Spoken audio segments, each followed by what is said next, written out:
ફાટક ફાટક તો તમે ઘણી જગ્યાએ જોઈ છે, પણ અમારી ભીલડીની ફાટક, ઓહો હો, તોબા તોબા. કેમ કે ફાટક એકચ્યુઅલી ટ્રેનને કાઢવા માટે હોય, પણ અમારી ભીલડીની ફાટક વાહનોને કાઢવા માટેની છે. આ ફાટક ખુલ્લી ઓછી અને બંધ વધારે રહેશે. અને હા, એવું હોય ને કે એક ટ્રેન નીકળી જાય એટલે ફાટક ખુલી જાય, આવું વિચારું મૂર્ખતા કહેવાય.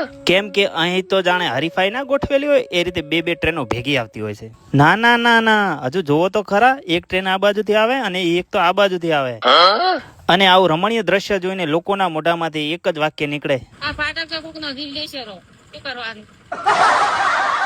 અને જો ભૂલે ચૂકે કોઈ દી ફાટક ખુલ્લી હોય ને આપણે એમાંથી પસાર થઈ જઈએ ને, તો ઓલે હોઠાની હગાઈ ના થતી હોય ને અચાનક મેળ પડી જાય ને તો કેવી ખુશી થાય, એવી ખુશી થાય. ફાટક ખુલે તાણ તો બાઇક વાળા એવા નીકળે ને જાણે ઓલિમ્પિકમાં ગોલ્ડ મેડલ ના લેવાનો હોય. પણ જો ફાટક ખુલે ને આપણે નીકળવામાં વાર કરીએ ને તો પેલો ફાટક બંધ કરતા વાર ના કરે. અને જો બંધ થઈ જાય ને તો ફરીથી ખુલવાની રાહ જોઈને ગમે એમ લમણે હાથ હાલીને ઉભા રહો.